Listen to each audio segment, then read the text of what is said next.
अल्लाह तबारक व तआला फरमाता है लक़द कान लकुम फी रसूलिल्लाहि उसवतुन हसना। आए लोगों, तुम्हारे दरमियान जो रसूल आए हैं, तुम्हारे दरमियान जो पैगंबर हमने भेज चुका है, मोहम्मद रसूलुल्लाह सल्लल्लाहु अलैहि वसल्लम की शक्ल में मेरे नबी मोहम्मद रसूलुल्लाह सल्लल्लाहु अलैहि वसल्लम तुम्हारे लिए आइडियल है और नमूना है। अब आइडियल किसे कहते हैं?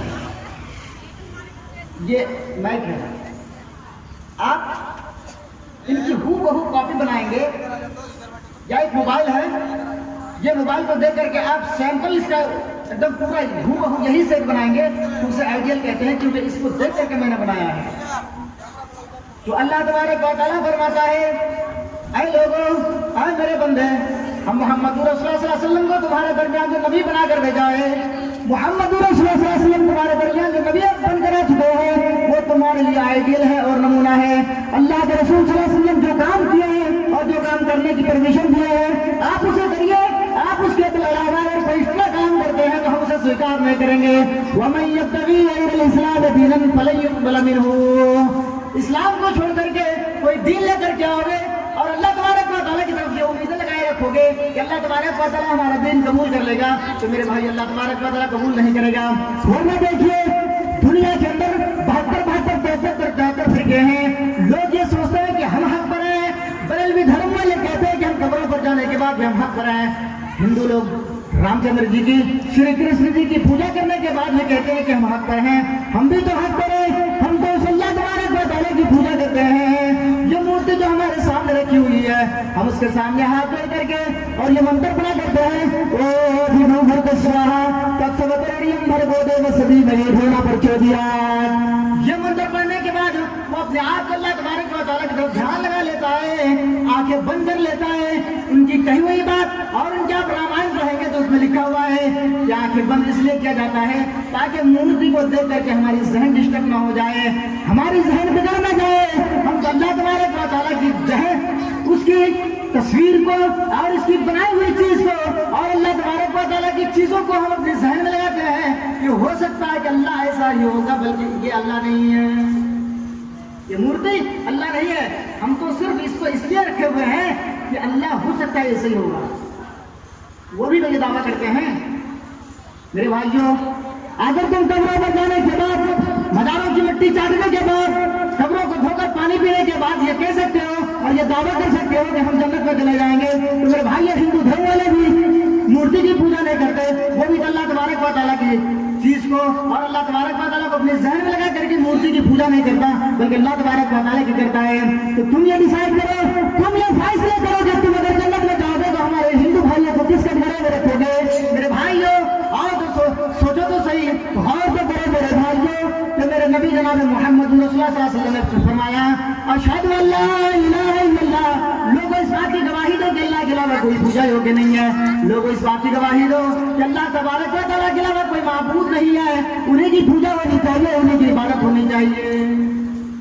पूजा सिर्फ अल्लाह तबारक व तआला की होनी चाहिए, किसी और की पूजा नहीं होनी चाहिए। औरों की पूजा करोगे तो तुम्हें मुशरिक करार दे दिया जाएगा और धकेल करके तुम्हें जहन्नम में डाल दिया जाएगा। तुम करोगे क्या? यहाँ तो रिश्वत की थैली चलती है कोर्ट में, या अगर थाने प्रभारी अगर किसी को पकड़ कर लेके जाते हैं, पुलिस आती है और जैसे मौलाना रफीक को अरेस्ट करके ले गई, तो हमारे घर वाले रिश्वत की थैली उसके मुंह पर मार देते हैं और छुड़ा के लेके आ जाते हैं। यहाँ तो रिश्वत चलती है, लेकिन वहाँ कौन सा रिश्वत दोगे? जब कब्र के अंदर तुम्हारी डेड बॉडी होगी, फरिश्ते आएंगे मुनकर नकीर और तुम्हें तुम्हारी जिस्मों के अंदर जान डाल करके बढ़ा देंगे। बढ़ाने के बाद तुमसे यही सवाल करेंगे मन रब्बुका, तुम्हारा रब कौन है? पहला सवाल ये करेगा मन रब्बुका, तुम्हारा रब कौन है? जो अल्लाह का इबादत खालिस दिल से क्या होगा, सिर्फ अल्लाह तबारक व तआला की इबादत क्या वो होगा, तो वो फौरन कहेगा रब्बी अल्लाह, मेरा रब अल्लाह है। लेकिन तुम कब्रों पर जाने के बाद, कब्रों की मिट्टी चाटने के बाद, मदारों को धो कर पानी पीने के बाद ये कहोगे कि अल्लाह तबारक व तआला की इबादत कर रहे हैं, तो मेरे भाइयों तुम्हारे जहन से बात नहीं निकलेगी। तुम यही कहोगे हाँ हाँ अदरी, हम कुछ नहीं जानते हैं। अल्लाह ने अपने हबीब जनाब मोहम्मद रसूलुल्लाह सल्लल्लाहु अलैहि वसल्लम को आइडियल बनाकर भेजा है। अल्लाह के रसूल सल्लल्लाहु अलैहि वसल्लम आने के बाद जब मक्का की सरजमीन पर आए तो मेरे भाइयों गौर करो कि मक्का के अंदर कौन सी बुराई नहीं हुआ करते थे। लोग शराब पीते थे, पानी की जगह पर शराब इस्तेमाल होता था। लोग खाना खाते थे, खाना खाने की जगह पर वो पानी रखा करता था, पानी की जगह पर वो शराब रखता था, पानी को टेम्परेरी रखा करते थे ताकि लोगों को पता चले कि मैं पानी पी रहा हूँ। खाना खाने के बाद जब गले में अटक जाता है, जब उसका खाना गले में अटक जाता था तो मुझे पानी को शराब से वो गल लुकने को नीचे उतारा करते थे। बेटियों को जिंदा दरबार कर दिया करते थे, बीवियों के साथ वो कार्य क्या करते थे जो आम इंसान नहीं कर सकता है। कोई जानवर होगा, दरिंदा होगा, जो करेगा, अपनी बीवी को जुए गड्ढे में बिठा देते थे, अपने मगना जुए में हाथ जाया करते थे, अपनी प्रॉपर्टियां हाथ जाया करते थे। मेरे भाई लोग, इन तमाम चीजों को अल्लाह के रसूल सल्लल्लाहु अलैहि वसल्लम ने रोका और फरमाया, भाई लोगों को तुम काम क्यों कर रहे हो जिसको अल्लाह तबारक व तआला ने करने की इजाजत नहीं दी है। ये बेटियां जिसको तुम जिंदा बर्बाद कर रहे हो, ये बेटियां तुम्हारा कौन सा काम बिगाड़ती हैं, ये तुम्हारी कौन सी रोड़ियां खाती हैं। मेरे भाइयों, लोगों का यही जवाब होता था, अरे मेरे भाई ये तो हमारी बेटियां, ये हमारे पर बोझ बन रही हैं, कल हो करके हमें किसी को दामाद बनाना पड़ेगा, लोग हमें ससुर कहेंगे, या हमारे खानदान वालों ने बर्दाश्त नहीं किया तो हम कैसे करेंगे, हम ये कैसे बर्दाश्त कर ले। हमारे बाप दादा नहीं किए हैं, हमारे बाप दादा तो ये समझते थे कि लड़कियां बोझ बन रही हैं और दूसरे को दामाद कहना पड़ेगा, वो दामाद हमें ससुर कहेंगे, ये कैसे बर्दाश्त हो सकती है। इसलिए मैं उसको जिंदा दरगोर कर दिया करता हूँ। अल्लाह के प्यारे हबीब जनाब मोहम्मद रसूलुल्लाह सल्लल्लाहु अलैहि वसल्लम ने फरमाया, वो लोग जिस लड़की को तुम जिंदा दरगोर कर रहे हो, जिस बेटियों को तुम जमीन के अंदर धंसा दिया करते हो, जिस लड़की को तुम जिंदा दरगोर कर दिया करते हो, मेरे भाई ये लड़कियां कल क़यामत के दिन उठाई जाएगी और अल्लाह तबारक व तआला के पास शिकायत करेगी। आइए बुखारी शरीफ के अंदर मैं आपको शेयर कराना चाहता हूँ, दिखाना चाहता हूँ, सबूत देना चाहता हूँ मेरे भाइयों कि आज नौजवान पार्टी, नौजवान लड़के शादी करके आते हैं, उनकी बीवी मुतालबा करती है, जी मेरे शौहर हमें तो अभी बच्चा नहीं चाहिए, हमें तो ऐश करनी है, हमें तो अपनी ऐश आराम की जिंदगी गुजारनी है, चलो 10 साल तक हम बच्चे नहीं लेंगे। अरे बच्चों से क्या फायदा, बच्चे होंगे तो हम झमेले घूम पड़ेंगे, हमें कमाना होगा, हमें बच्चों की परवरिश करनी होगी। मेरे भाइयों, आज नौजवान पार्टी उस बीवी की बात सुनकर के बीवी को अबॉर्शन के जरिए से फिर तो जब बच्चों को मार देते हैं, गिरा देते हैं, जाए मेरी पियाना वो मोहल्ला कबई में सभी है या रब्बी हाथ घूमने कदलत ने। वो छोटी छोटी बच्चियां, वो छोटे छोटे बच्चे जिनको तुम जिंदा दरगोर कर दिया करते हो, जिनको अबॉर्शन के जरिए से मार देते हो, जिनको टैबलेट खिला करके इस बच्चे को झमेल साबित कर देते हो, वो बच्चा कल क़यामत के रोज़ अपनी माँ की पिस्तान से लटकी हुई आएगी। लड़का हो तो आएगा, लड़की हो तो आएगी, और अल्लाह तबारक व तआला से वो तशरीफ करेगा, या रब्बी हाज़िर उम्मे कदलतनी, आय अल्लाह ये मेरी माँ है जिसने दुनिया में मुझे मार डाला था, आय अल्लाह ये मेरी माँ जिसने दुनिया में मुझे खत्म कर दिया था, आय अल्लाह ये मेरी माँ जिसने दुनिया में मेरा ख्याल नहीं किया था। वो बच्चे अल्लाह तबारक व तआला से शिकायत करेंगे, गिड़गिड़ाएंगे, अल्लाह ये मेरी माँ है जिसने दुनिया में मेरा ख्याल नहीं किया था, जिन्होंने दुनिया में मुझे मार डाला, कि अल्लाह तबारक व तआला तो तुझे दुनिया में मुझे जीने का हक नहीं दिया था, तेरी ग़िज़ाएं खाने का हक नहीं दिया था, ये मेरी माँ है, ये जिससे पूछिए, आप सवाल करिए इनसे, इन्होंने मुझे दुनिया में क्यों साइड कर दिया था, क्यों मुझे मार डाला। अल्लाह तबारक व तआला अपने फरिश्तों से कहेगा, फरिश्ते पकड़ो इस बंदी को जन्नत के अंदर लगे दो। आज हम क्या कर रहे हैं, हम किस प्लेटफॉर्म की तरफ जा रहे हैं। आज हमारे माशरे में जहेज का एक सिस्टम चला है, अल्लाह इन तमाम चीजों से बचाएगा। मेरे भाइयों, शरीयत के अंदर जहेज की कहीं सबूत ही नहीं थी। आप हदीस की सारी किताबें ढूंढ डालिए, अल्लाह तबारक व तआला की कुरान, वो मुकद्दस किताब, और पूरी छान मारिए, कोई मौलवी या कोई हमें नहीं दिखा सकता है कि जहेज का एक प्रथा तक दिया गया है। लोग कहते हैं जब शादी ब्याह होती है, मस्जिद में बैठते हैं या उसके गांव में आंगन में बैठते हैं या फिर उसके दरवाजे पर बैठते हैं, और जब उनकी बातचीत होती है शादी के मामले में तो कहते हैं मेहर फातिमा रख दो। अरे फातिमा को तो मेहर दिया गया था, वो रख दो, शर्म नहीं आती है तुम्हें। जब तुम ईमान करते हो, लड़की वालों से ये कहते हो कि हमें मोटरसाइकिल चाहिए, हमें तो 2.5 लाख रुपए दहेज में चाहिए, उस वक्त तुम्हें शर्म नहीं आती, तुम्हारी हैरत कहाँ मर जाती है। उस वक्त तुम मेरे फातिमा क्यों नहीं याद करते हो, और मैं मेरे फातिमा और मेरे जहेज क्यों नहीं याद करते हो। साहब गले क्या देते हैं, अल्लाह के रसूल सल्लल्लाहु अलैहि वसल्लम ने अपनी बेटी को दहेज दिया था, चक्की, मशकीज़ा और तकिए वगैरह दिए थे, उनको याद करते हैं कि अल्लाह के रसूल ने अपनी बेटी को दिया है। अरे अल्लाह तबारक व तआला, अल्लाह के रसूल सल्लल्लाहु अलैहि वसल्लम जो अपनी बेटी को प्रोवाइड किए थे वो सामान, 2-4-5 सामानें थी, तो अबू तालिब उनकी निगरानी में थे।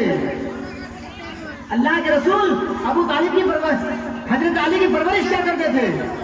अबू तालिब हजरत अली रज़ियल्लाहु ताला अन्हु अल्लाह के रसूल सल्लल्लाहु अलैहि वसल्लम के जो दामाद बने हैं, आपके चचेरे भाई भी हैं, तो आपकी वो जर निगरानी में रहा करते थे।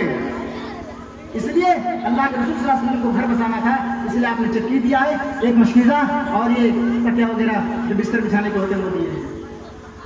आप उनको याद करके ये घरले कहते थे कि अल्लाह के रसूल ने अपनी बेटी को जहेज दिया था, तो हम ले रहे हैं तो क्या कर रहे हैं? जहेज का ये सिस्टम हमारे इस्लाम के अंदर नहीं है। मेरे भाइयों, आज इस जहेज की नासुर बीमारी ने, जहेज के सिस्टम ने हमारे माशरे को इतना खोला कर दिया है।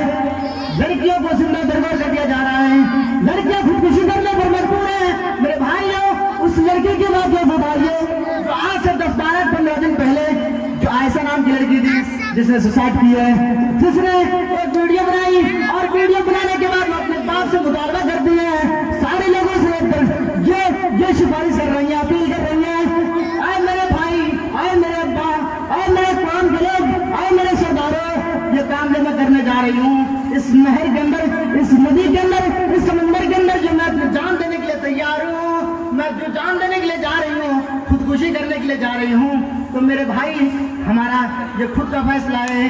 किसी ने हमारे पर टॉर्चर नहीं किया है, हमारे शौहर वालों ने, हमारे घर वालों ने, हमारे ससुराल वालों से, हमारे माँ मैके से, हमारे शौहर का मुतालबा क्या था कि हमें मर्सिडीज कार चाहिए, हमें गाड़ी चाहिए, हमें जहेज में फलाफलाती चाहिए।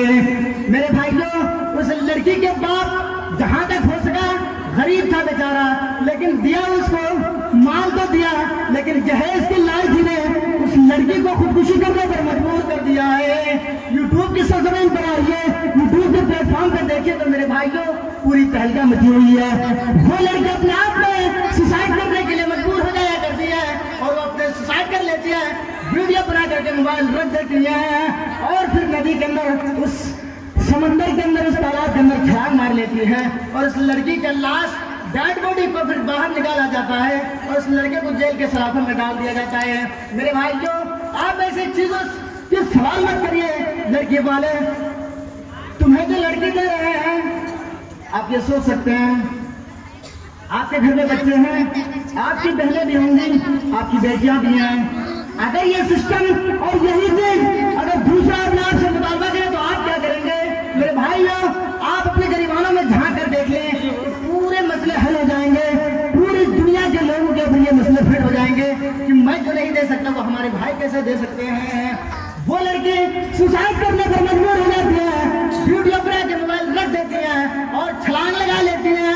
मेरे भाइयों, 32-33 घंटे के बाद उसकी डेड बॉडी को बाहर निकाला जाता है, उसकी डेड बॉडी को फिर हॉस्पिटल के अंदर एडमिट कर दिया जाता है। चेक करते हैं, चेक करने के बाद ये सारी रीजन सामने आता है। आप कितने केस सुनोगे इस मामले में? एक नहीं बल्कि हजारों केस ऐसे पड़े हैं। लड़कियां खुदकुशी करने पर मजबूर है, लड़कियां अपने जान देने के लिए मजबूर है। कोई तो पंखे में अड़ जाती है, कोई तो ट्रेन में कट करके मर जाती है, कोई तो तलाक और समुद्र में जाकर के छलांग लगा लेती है। मेरे भाइयों, जब उन्हें बर्दाश्त नहीं होती, जब सारू को टॉर्चर करता है, उनको सुनाए वाले उनको टॉर्चर करते हैं, तो आखिर बेचारी कब तक जिएगी, कब तक की जिंदगी भूख के जिएगी? मेरे भाइयों, वो लड़कियां जाकर के जान दे देती हैं, सुसाइड कर लेती हैं। मेरे भाइयों, वो हमारी बहनें हैं, वो हमारे गांव की बेटियां हैं, वो हमारे समाज की बेटियां हैं। वो मरी है तो क्या हुआ, हमारे घर की एक लड़की गई है। मेरे भाइयों, अब इस्लाम को कितना बदनाम करोगे, इस्लाम को लोगों के सामने कितना रिश्ता करोगे? बहुत हो चुका है तुम्हारी नौटंकी, बहुत हो चुका है तुम्हारी ये शादी से। मेरे भाइयों, तौबा करो, वरना तुम्हें भी जहन्नम में धकेल दिया जाएगा। तुम बच कैसे सकते हो? इस्लाम का एक हिस्सा भी नहीं है ये चीज जिसको तुम दलील के तौर पर पेश करते हो। अल्लाह के रसूल सल्लल्लाहु अलैहि वसल्लम ने अपनी बेटी हजरत फातिमा को दिया था। मेरे भाइयों, ये दलील तुम्हारी मजबूत नहीं है, ये तुम्हारी बातें जो कर रहे हो ये गलत है, ये पूरी तुम्हारी शादी से है। अल्लाह के रसूल सल्लल्लाहु अलैहि वसल्लम ने अपनी बेटी को नहीं दिया था, और अल्लाह के रसूल रहमत लिल आलमीन बना करके भेजे गए हैं। मेरे भाइयों, आप एक बेटी को चक्की और मसीदा दे रहे हैं, 3 बेटियां तो और हैं, आप उनको क्यों नहीं दिया? आप आपकी रहमत को ये गवारा कैसे हो गया कि आप एक बेटी को दें और 3 बेटी को महरूम कर दें?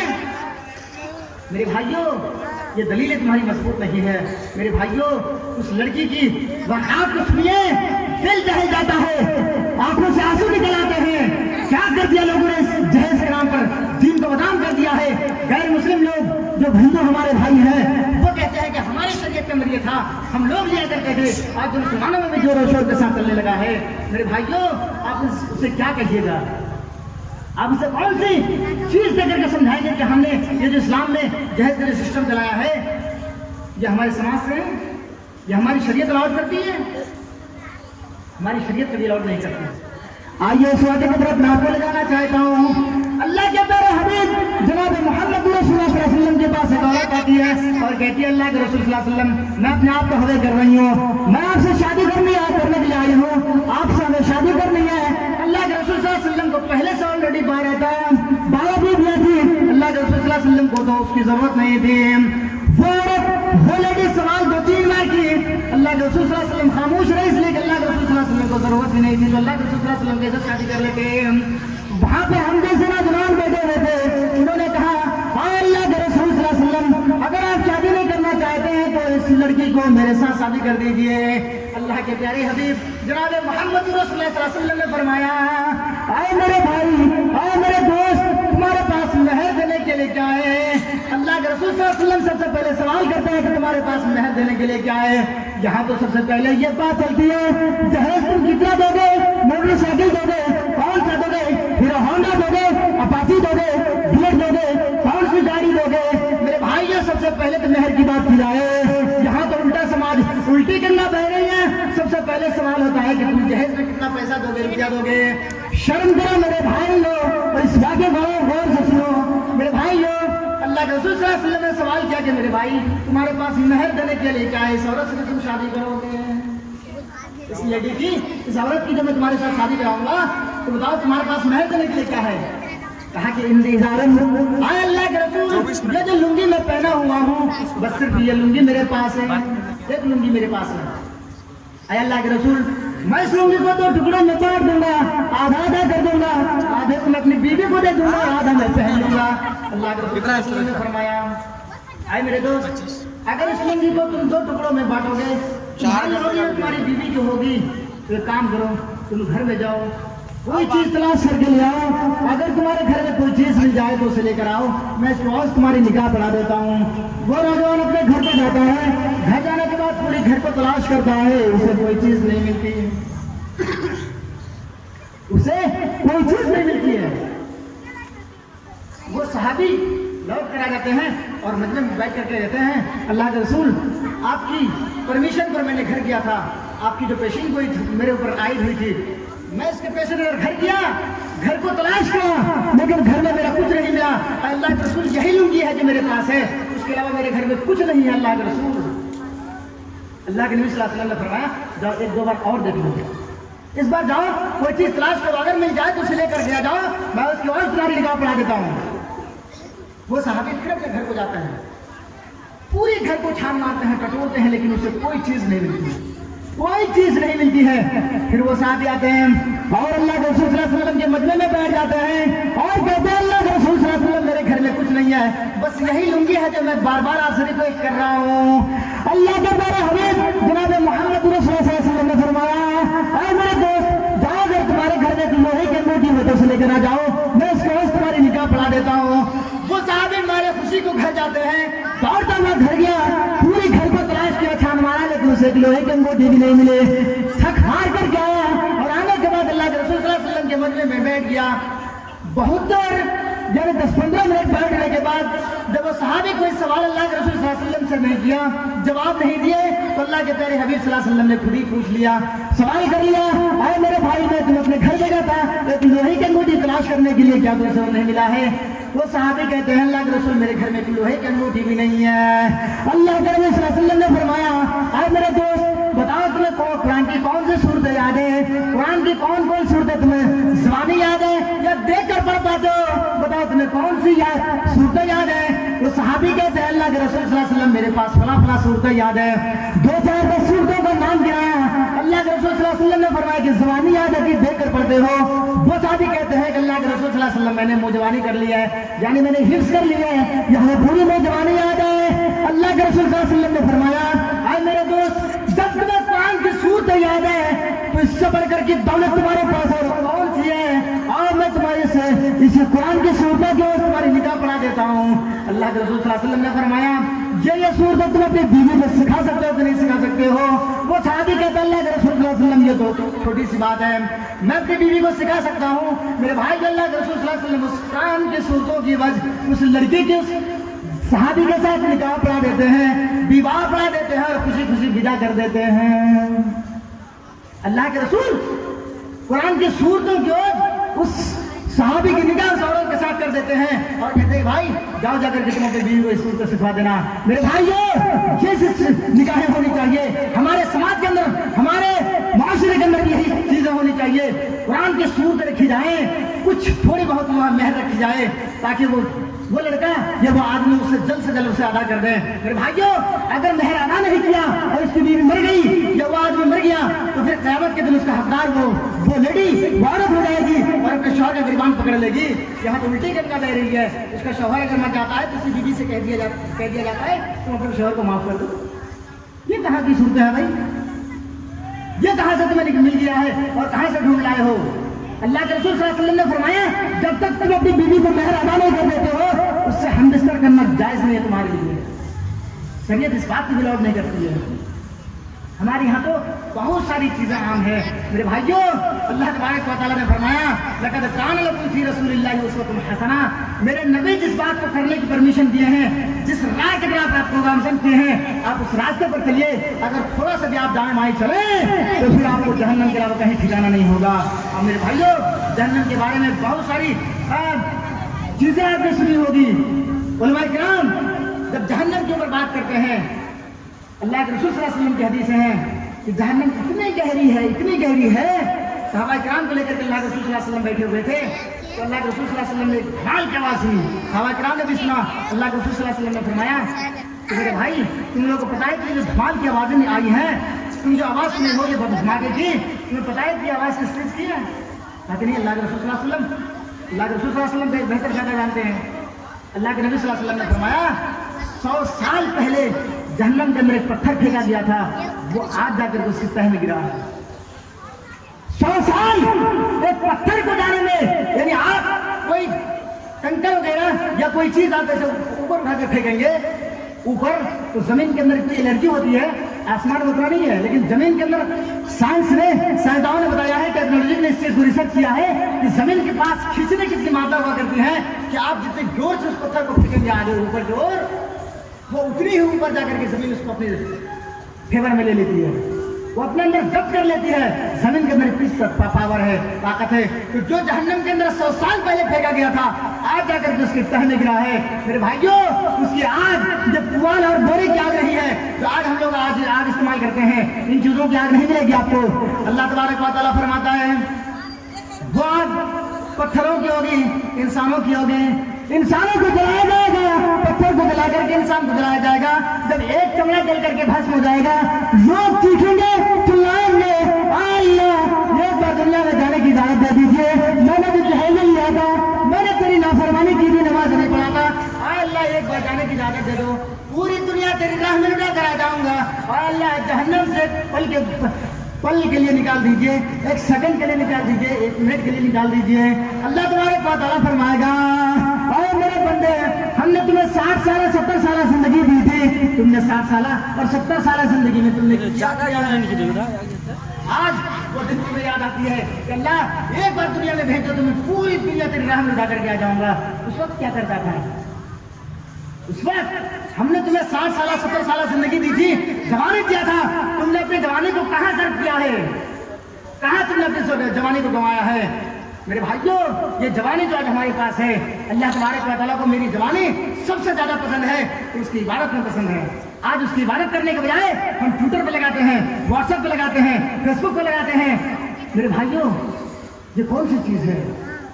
आज आदमी, जिसको मैं एक लफ्ज में कह सकता हूँ, नेकी कर फेसबुक पे डाल, नेकी कर यूट्यूब पे डाल, नेकी कर इंस्टाग्राम पे डाल। अगर आदमी नमाज भी पढ़ता है, नमाज पढ़ के जैसे ही मस्जिद से नो एंट्री मारते हैं, बाहर निकलते हैं, फौरन मोबाइल निकाला और शुरू कर दिया, फौरन मोबाइल।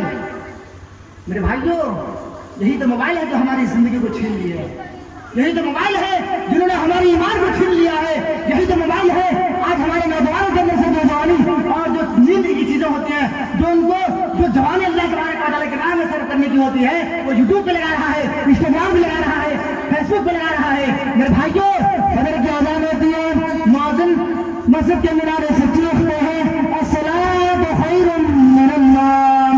वो नौजवान पार्टी जिसे मस्जिद के अंदर दौड़नी चाहिए थी, जिसे मस्जिद के अंदर भागनी चाहिए थी, वो तो ईयरफोन कान में डाल करके बल्कि हाथ को टैंक दिल को ओढ़े हुए सो जाते हैं। और हमारा नौजवान तो जब ठंडी का मौसम आता है, जब एक ठंडी का मौसम आता है तो और बहुत ज्यादा खुश होते हैं, और अल्लाह इस ठंडी को तो 12 महीने कर दे, अल्लाह इस ठंडी को तो 12 महीने कर दे। इसलिए कि मेरे माँ बाप तो सोचते ही हैं, हमारा बेटा तो बालिग हो चुका है, अब हमारे बेटे को तो बहुत ही जरूरत है, हमारा बेटा बालिग हो चुका है, अब ये तो कुछ भी कर सकता है। और बेटा गूगल पर सर्च करता है, इंस्टाग्राम पर सर्च करता है, फेसबुक पर सर्च करता है, बॉयफ्रेंड ढूंढता है, ये लड़कियां ढूंढते हैं। मेरे भाइयों, ये तो अपनी जिंदगी उसमें कटा रहे हैं। माँ बाप सोचता है कि मेरा बेटा तो बहुत नेक है, स्वाले है, मेरे सामने तो बीड़ी तक नहीं पीता, सिगरेट तक नहीं पीता है, खैनी लगा कर नहीं खाता। ये हमारा बेटा तो हमें देख करके डरता है, ये हमारे सामने कुछ करता तो नहीं है, अलग कमरे में सो रहा है, जवान बेटा है, माँ बाप कहे तो कहे क्या, लेकिन बेटे के बारे में पता नहीं है कि बेटा इंस्टाग्राम में बहू ढूंढ रहा है, बेटा ट्विटर पर और ट्विटर को हैंडल करने में लगा हुआ है, बेटा मोबाइल के अंदर क्या सर्च करता है। मेरे भाइयों, माँ बाप को क्या पता, माँ बाप तो सोचता है कि हमारे बेटा को आराम की नींद सो रहा है, वो तो पेंसिल को या लिहाज को मुंह बिल्कुल ढाके हुए सो रहा है, माँ बाप सोचेगा कि मेरा बेटा तो वैसे ही सो रहा है।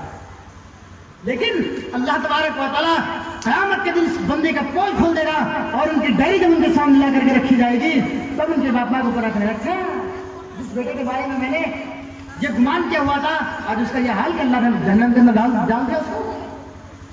लेकिन मेरे भाइयों, मैं बमंग दोहन ऐलान करके कह देता हूँ, इसके जिम्मेदार हमारे बाप हैं। हमारी जवानी जो बिगड़ रही है, हमारी जवानी जो मोबाइल में कर रही है, इसका जिम्मेदार बाप है।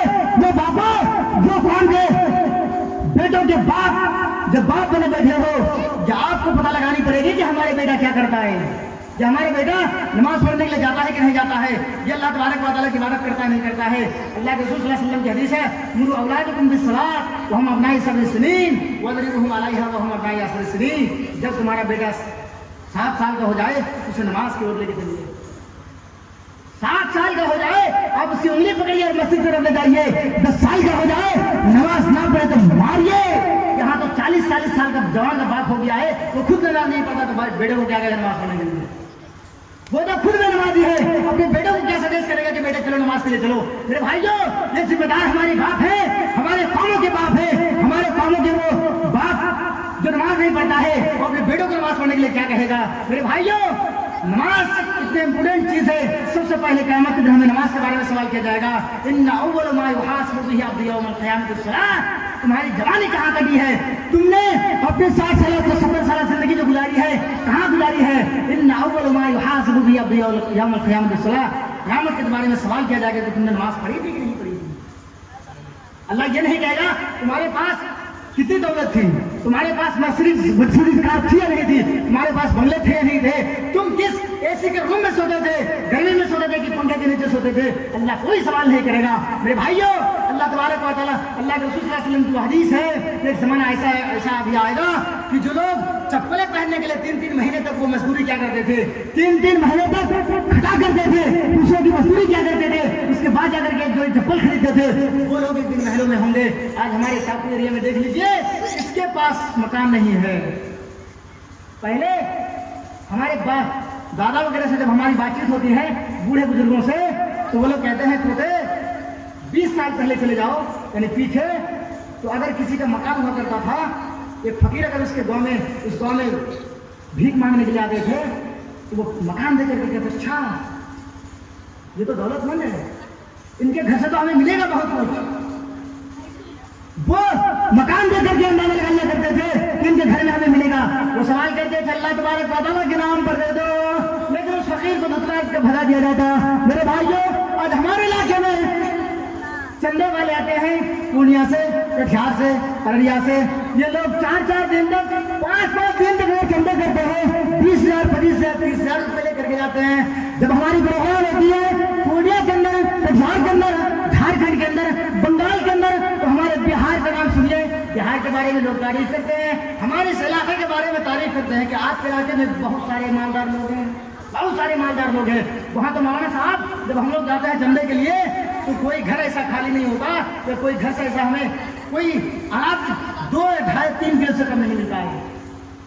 पिछले रात जब मेरा प्रोग्राम था वहाँ पूर्णिया के अंदर, तो वहाँ के लोगों ने भी हमारी इस सीमांचल की तारीफ की है, हमारे टापुए रही की तारीफ की है। तो मौलाना साहब जब हम लोग जाते हैं चंदे में, तो लोग टीने के टीने, डोल के डोल, बाल्टी के बाल्टी भर लेते हैं और हमारे टेम्पो में लाके उछाल देते हैं, हमारे 3 व्हीलर में डाल देते हैं। मेरे भाइयों, वहाँ क्या कहा जाए? वो लोग ये सवाल करते हैं, ये कहते हैं कि आपके इलाके में बहुत दानी लोग हैं। जब हम लोग जाते हैं तो खुश होकर के आते हैं, 4 दिन चंदा करते हैं, 20,000, 25,000 लेकर के आ जाते हैं। मैंने कहा कि जाइए, कोई बात नहीं है। अरे आप दिन के लिए चंदा कर रहे हैं ना। सबसे बड़ी खुशी की बात यह है कि हमारे इलाके वाले सास लोग हैं, दिल के खुले हुए लोग हैं, आपको देते हैं, जाइए चंदा करिए। तो ये होता है, हमारे चंदे में जब नाम है तो हमें अपने आप को भी बनकर ऐसे दिखाना है कि हमें वहाँ पे लोग कहें कि मौलाना साहब, जब मैं आपके यहाँ जाता हूँ चंदे के लिए तो देखता हूँ कि अजान होती है 5 टाइम की, तो नौजवान, बच्चे, बूढ़े, जवान सारे लोग मस्जिद के अंदर भर जाते हैं। लेकिन एक बात मैंने सुनी है मेरे भाइयों, यही बात कि मेरे भाइयों, वहाँ पे नमाज नहीं है। बगल बगल में मस्जिद है, 10 जगह चलेंगे तो मस्जिद मिलेंगी, वहाँ चलेंगे तो मस्जिद मिलेंगी। हमारे जाती मामले में कोई दरार नहीं है। हम अपने आप में कोई हमारे पड़ोसी, उससे हमारी दुश्मनी तो है, लेकिन हमारी दुश्मनी उनकी ईमानी रिश्ते से नहीं है। हमारी दुश्मनी उनसे हमारी बगावत नहीं है, लेकिन अगर हमारी दुश्मनी उनसे है तो दीन को लेकर के है। अगर उनके जमीन पर मस्जिद बनी हुई है तो हम ये सवाल, अगर थोड़ी सी उससे हमारी कुतुब में हो जाती है तो हम कहते नहीं, हमारी मस्जिद में हमको नमाज पढ़ने के लिए हम अपनी मस्जिद तामीर करके नमाज पढ़ते हैं। आप दौरा करिए पूरे हमारे सीमांचल का, तो आपको पता चलेगा। तो मेरे भाइयों, अल्लाह तबारक व तआला के प्लेटफॉर्म पे हमें आने की जरूरत है। अल्लाह तबारक व तआला की बात पर हमें अमल करने की जरूरत है, वरना इस्लाम वो चीज को एक्सेप्ट नहीं करता जो आप लाकर के घुसाना चाह रहे हैं। आप यहाँ से इस जलसे से या कोई भी जलसा हो, एक ही पैगाम लेकर के उठिए कि हम इस्लाम की तमाम कानून पर अमल करेंगे, इस्लाम के ऊपर भी चलेंगे और इस्लाम के ऊपर जो इल्जामें लगाई जा रही हैं, मैं एक तस्वीर बन करके दिखाऊंगा लोगों के सामने। और आजकल तो यूट्यूब पर सोशल मीडिया का जमाना है, आपकी एक चीज पूरी दुनिया को शेयर हो जाती है, पूरे लोग देख रहे होते हैं। तो अपने आप को ऐसे बन करके दिखाइए कि हम नमाजी हैं, हम इस्लाम के मानने वाले हैं, ताकि गैर रिलीजन के आदमी, गैर धर्म के आदमी वो हमारी पर्सनैलिटी को दे करके, हमारे इस्लाम को दे करके वो हमारे इस्लाम के अंदर सम्मिलित हों। मेरे भाइयों, अगर हमारी यह हालत ऐसी रही तो वो इस्लाम के अंदर कैसे प्रवेश करेगा, कैसे आएगा? इस्लाम के लोग बहुत ज़्यादा तारीफ तो करते हैं, आज मीडिया वाले इस्लाम के बारे में जो पतंगर बनाकर उड़ा रहे हैं कि इस्लाम तलवार की जोर से फैलाए, इस्लाम को फैलाने वाले जनाब मोहम्मद रसूलुल्लाह सल्लल्लाहु अलैहि वसल्लम दहशतगर्द हैं। आप उनका मुंह तोड़ जवाब दीजिए, इस्लाम दहशतगर्दी से बिल्कुल बरी है। इस्लाम दहशतगर्दी की तालीम नहीं देता। इस्लाम उस बात को एक्सेप्ट नहीं करता है, मन कतल नफ्सन बिगैर नफ्सिन व फसाद फिल अर्ज़ फकन्नमा कतल अन्नास जमीआ। अगर एक इंसान को आपने कत्ल कर दिया है तो आप एक इंसान के कातिल नहीं है। आप ये कह रहे हैं कि हम एक इंसान को कत्ल कर दिए, वो एक इंसान का कातिल नहीं है, कतल अन्नास जमीआ।